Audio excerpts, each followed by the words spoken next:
up, my channel? Welcome back to another video. I'm Jessie E. This is Ravenclaw, and you're watching. This is my walk of shame, aka my August wrap-up, because in August I hosted a readathon called the Mythathon, where we read books that were based off of myth and lore, and I failed my own readathon. So the first book that I read was The Silent Patient by Alex Michaelides. I have no idea how to say this man's name. This is an adult thriller about a very talented painter named Alicia. She has kind of a golden light, a beautiful relationship with her husband, who is a photographer. And then one day, Alicia comes home and she ties her husband to a chair and she shoots him in the face 7 times. And the really interesting thing about Alicia is that she goes mute and refuses to speak. So the book takes place 7 years after she has killed her husband. She's been in a mental institution for 7 years. She has not spoken one word, and it's about the psychologist who's very fascinated with her case. He quits his job. He moves to this remote place in order to be her psychologist and try to get her to speak to find out why she killed her husband, etc. People on Bookstagram were raving about this book earlier, so I was very curious to see what the hype was about. This is one of the best books I have ever read. It was not only beautifully written, flawlessly paced, excellently executed, but it was woven in with a lot of Greek mythology, so it would be a perfect read for Mythathon. There was a lot of Greek mythology and lore, which I've never seen in a thriller, and I thought that that was so freaking cool. On top of that, there are really, really fantastic conversations about toxic masculinity, how hard it is to be a man and to show your emotions, and I really, really loved getting that perspective. I really loved that Alex was creating conversation around how difficult it is for men to be vulnerable and how toxic masculinity hurts men, and I really, really loved that dialogue in the book. That was one of my favorite things. The horror was great, the character development was awesome, and the plot twist. The plot twist. It was so good. 5 out of 5 stars. Absolutely read it.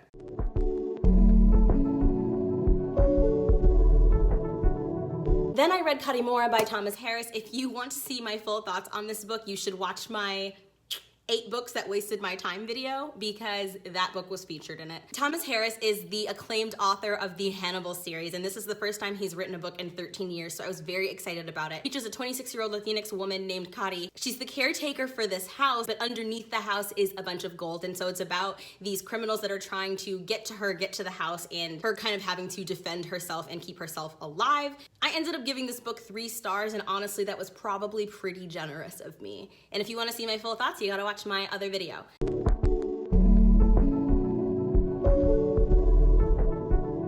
Then for Mythathon Team Earth, which was led by the goddess Aphrodite, which was led by Brittany from Brittany the Bibliophile, we read the group book that Brittany selected, which was To Kill a Kingdom. This is by Alexandra Christo, and it is a Little Mermaid retelling if the Little Mermaid herself was evil. The Little Mermaid is a siren, and she eats the hearts of men, and she chooses to only eat the hearts of princes because they are the most valuable men in their family. What a frickin' premise, right? And I like that her mother is pretty much Ursula. I thought that was really, really cool. And it's about how the main character, Princess Lyra, gets cursed by her mother to turn into a human. And she has a very limited amount of time to kill the most powerful prince in the kingdom and take his heart if she wants to return back to the ocean. And so it is a hate to love story between Princess Lyra and Prince Elian. Overall, I really liked a lot of how the writing was done. There were some really beautiful lines, some really nice prose in here. I didn't like the romance. I thought that the romance was a slow burn at start, and then it just went right over the wall. It just took a turn. It got so lovey-dovey, and I was a little thrown off by it. It also has one of my least favorite things in YA, which is a villain that has absolutely zero moral ambiguity. The antagonist in the story, the villain, is very one-dimensional. There's another female antagonist in the story that is also very one-dimensional. There was just so many cheesy, stereotypical villain lines, a lot of melodrama. At one point, the evil queen says something like, "You're just not evil enough to be one of us." And I'm like, no villain, no evil person is running around just being like, "I'm evil, giggle, giggle," like, oh my God, what a great day to be evil. You know what I mean? Like, that's the scary thing, that that's the really unsettling thing about people that do horrible things, is they can justify it in their head and they think they're doing the right thing. And so I just felt that the way that the villain was written was very weak. This book is supposed to be set before modern technology, before computers, and before science. There were some lines, there's been too much testosterone aboard. You would have no idea what testosterone was in this era. There was modern language that was often inconsistent with where the story is set in time. So that threw me off and took me out of the story. Overall, I enjoyed it. I just don't think that it was fantastically done in terms of the characters. So I gave it 3 out of 5 stars.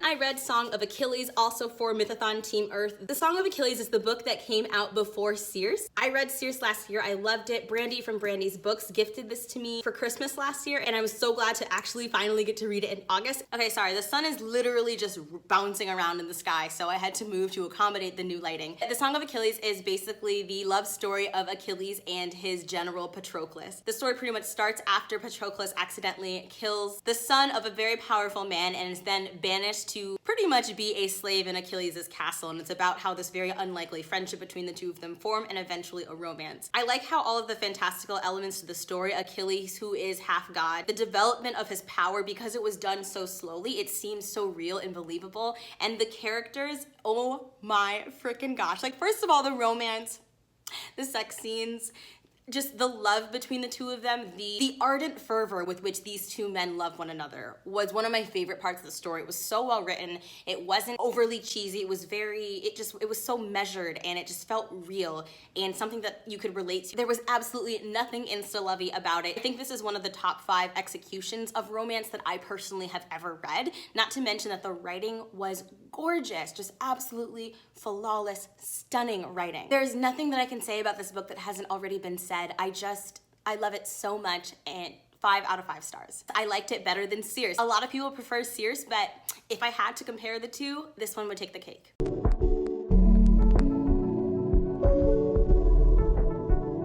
I also read Patsy by Nicole Dennis Benn. This is a kind of intergenerational story about a woman named Patsy who is a poor woman from Jamaica who moves to America in pursuit of her beautiful best friend that she has been in love with basically for her whole life. But Patsy leaves behind her 8-year-old daughter True in her journey to go to America in pursuit of a better life. And so it's a look at child abandonment, issues of immigration, race issues, colorism, class issues, young love, and what it's like to be Black and queer and trying to get into that queer scene. This is one of the most theme-heavy and impactful books I've read all year. But like, seriously, the way that issues of colorism and race, how we prioritize light-skinned Black girls over dark-skinned Black girls, were so expertly, flawlessly done. I loved the gay love. I think so often that our tales of gayness and of queerness end once somebody turns 30. It was a fantastic portrait of the way that we prioritize light-skinned Black girls over dark-skinned Black girls, and how the fetishization of light-skinned Black girls hurts young Black girls that are light-skinned, but also advantages them over dark-skinned girls in so many different ways. And I loved the way that that was looked at. Patsy is a truly morally ambiguous character because, like, she abandons her child, and it's a look at women who kind of are forced into motherhood because of the culture that they come from. Patsy didn't have access to an abortion. She was forced to raise a child that she didn't want, and forced to have a child when she was too young to have one. And she also didn't want to be a mother. The book was also about not justifying what she did, but explaining why it was done. And so we get to follow both Patsy's perspective and True's perspective, True being Patsy's child, and a look at how Patsy stepping out of True's life affected both of them. And this story takes place over the period of many years, and I felt that the development was so absolutely well done. The writing was completely gorgeous, but not too prosy. I would 110% make the argument that True is non-binary. There are so many times where True literally says in the book, "I'm not a girl." And I think that if True had been raised with the language of what it means to be non-binary, that's exactly how True would identify. There's a lot of queer love in it. There's a lot of complex issues. Trigger warning for rape and sexual assault, for poorness, poverty, violence. It is definitely a heavy adult book, but it is one that I would absolutely encourage everybody to read if they're able to handle those topics. And I just really liked the representation for a woman who didn't have a motherly instinct, and also Patsy has severe depression and mental health issues, and that was a big part of why she abandoned her child, was because she felt like she was just gonna mess her child up if she stayed in her life. And so I liked seeing how that was represented and looked at. I ended up giving Patsy 5 out of 5 stars.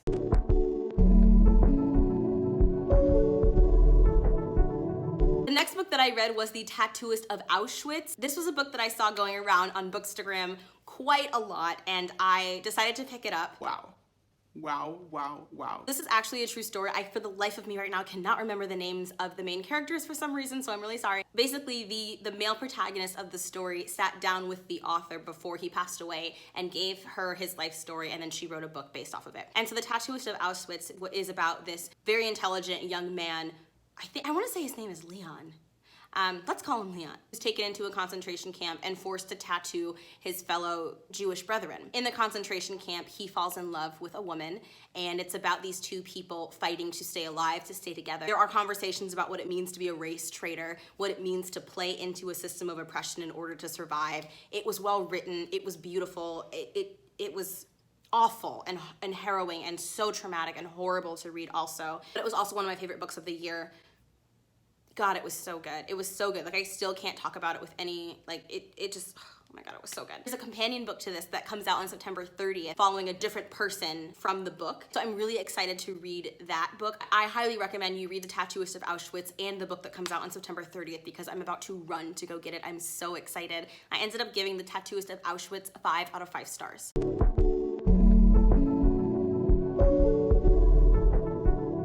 And the last book that I read in the month of August was Imaginary Friend by Stephen Chbosky. I read this with Julia from Julia's Sapphire. I have no idea where my copy is right now, you guys, but it is a 700-page horror novel from the author of The Perks of Being a Wallflower, a book that is so critically acclaimed and beloved by so many people. And I haven't read horror very much this year, but I'm a big horror fan. It tells the story of Christopher and his mother who flee an abusive relationship and escape to the woods. One night, Christopher gets lost in the woods and doesn't come back for 6 days, and when he does come back, he has a voice in his head. This voice tells him to do things. It's always with him. It is a companion to him, and it's about these very horrific and unsettling things that are happening in this town. Now, there are a lot of good things I can say about this book and a lot of bad things. So in terms of the good things, I thought that the horror was super cool. It was very eerie, it was creepy, it made your skin crawl. It was really well done for the first 2/3 of the book. The character establishment was really cool. The capturing of what it's like to live and be in a small town was really, really well done. I felt like each of the characters represented a different like trope or stereotype. There were a lot of tropey characters, but it kind of worked for the setting of the story. The pacing was a major issue in this book. There were a lot of twists and turns and reveals. There were so many times where I was reading this book and I was just totally freaking caught off guard, like really surprised, loved it. But my issues with the book were really only two, but they were big issues for me. The first issue is that we follow Christopher and Christopher's mom, whose name is Kate Reese. The amount of times that Kate is described as Christopher's mom in the story was a little bit frustrating for me. She's referred to in the text as Christopher's mother way more than she's ever referred to by her own first name. And her entire character, we go 700 pages that we are reading about Kate Reese and all these other characters, and we learn about the history and the background for these characters. The only thing that we ever learn about Kate Reese is that she loves her child and that she was abused as a child herself. 100% of Kate Reese's development has to do with the men in her life, and all of her development has to do with the trauma that men in her life have put her through. So she doesn't have any kind of character growth that isn't 100% based on a man in some way. We went an entire book building up this character, and we never once got to know her favorite color, what she was passionate about, her dreams, her hopes. The only thing we ever learn about her is that she loves her child and she's trying to escape the things that men have done to her in the past. And that, that's an issue for me when men are writing books with women and it's a strong female character, but she's only strong because men have made her suffer so much in her life. I'm tired of that trope. We see it a lot with Joss Whedon, with George R.R. Martin. This is usually why I don't read books that have a female main character that were written by men, because the female development and the characterization is usually very disappointing. In this case, it was disappointing. That was an issue for me. The last 100 pages of the book definitely dragged. I don't mind a long book if we're getting somewhere, but things kept getting repeated. There were some major plot holes. Like, there were some issues with the way that the world was built. There were some like logistic concerns. Mind you, it's a very fantastical story in the first place, but just some of the things about the way that the world worked were clashing and didn't exactly make sense. Also, I will say, okay, I guess it's more than two things. I'm going like on my fourth thing. I will also say that I really disliked that the story has a very, very heavy Christian element that was not ever talked about. You know, it's not on the book cover. It's surprisingly Christian. It threw me off. It felt more like I was reading Christian fiction. It kept pulling me out of the story, like all of the Christian heavy religious elements. And I thought it was cool at first because religious elements can certainly be horrifying. Like the way that we use our religious beliefs to justify terrible things is something that's horrifying. And so at first I kind of liked that representation in the story. And then it just took a turn. We just did like a 180. And I was like, what is going on in this book? So yeah, I would probably give it like a 3 out of 5 stars. I was super bored the last 100 pages. It just went way off the rails for me personally. And I think a big part of the love for this book when it comes out is going to be for Stephen Chbosky's name and not so much the book he actually wrote, but that's none of my business.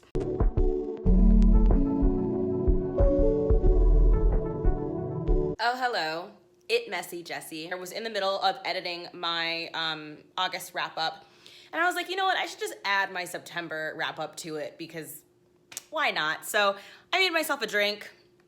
It's blood orange San Pellegrino, ice, lime, and tequila. I put way too much tequila in it, so it's not even good. I'm just like literally sipping and suffering in silence, but I figured I would talk to you about the 4 books that I read in September. You know, I don't even have my tripod on. I don't have my lights on. I'm a little drunk. Honestly, wow, I just choked on my own spit. That's so sexy. This is why I'm single.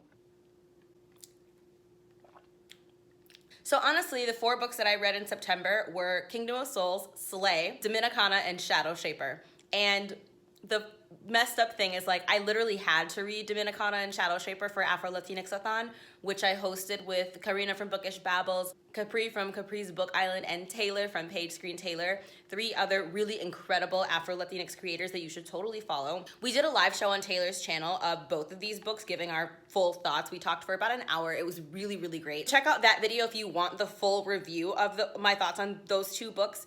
But I ended up giving Shadow Shaper 3 stars. The writing really wasn't fantastic. The magic system didn't make a whole lot of sense. Oh my God, y'all, I am out of shape because it's been 2 minutes that I've been filming this clip and my arm is like shaking. We love a weak bitch. I'm just gonna crouch down. Why do you follow me?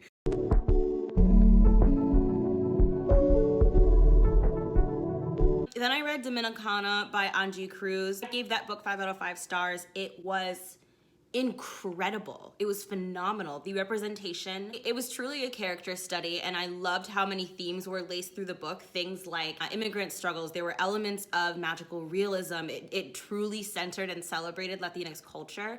I loved Ana, the main character. Ana she was weak and she was strong and she was so fallible. And at the end of the day, it's the story of a young girl who was just trying to survive. I didn't even tell you what the book was about. Just watch the live show, y'all. Oh my God, okay. Basically, Dominicana is about this 15-year-old girl named Ana who is married off to a man that is 2.5 times her age, and he takes her out of the Dominican Republic and he moves her to New York. It is about her acculturation, right? Her displacement from her culture, her heritage, her people, her homeland, her family, trying to make it for herself in New York, trying to navigate this very patriarchal marriage that she's in to a man that she doesn't love, isn't attracted to. And it's also about her finding her own agency and her own self. And so it really is a character study. I loved it. I thought the writing was absolutely gorgeous. It's one of my new favorite books. The synopsis in and of itself doesn't sound super phenomenal, but if you're looking for something like a great historical fiction novel, it's set in the 50s, or maybe it's the 60s. If you're looking for a really, really great book that you can analyze that is incredibly well written and has a lot of literary elements to it, I think that you'll really enjoy Dominicana, just as I did. Like I said, there was magical realism, there was so much female power, there are so many ways that this book can be read and dissected. And if you want to see my full review, definitely check out that live show on Taylor's channel.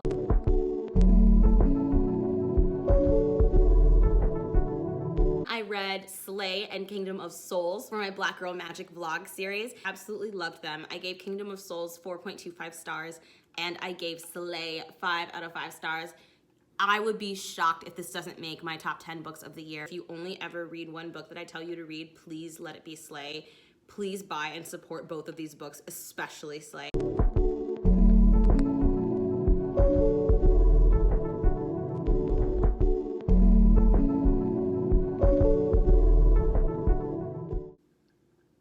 Yeah, so that is my September wrap up. I read 4 books. It was my worst reading month of the whole year. Like and subscribe, or don't.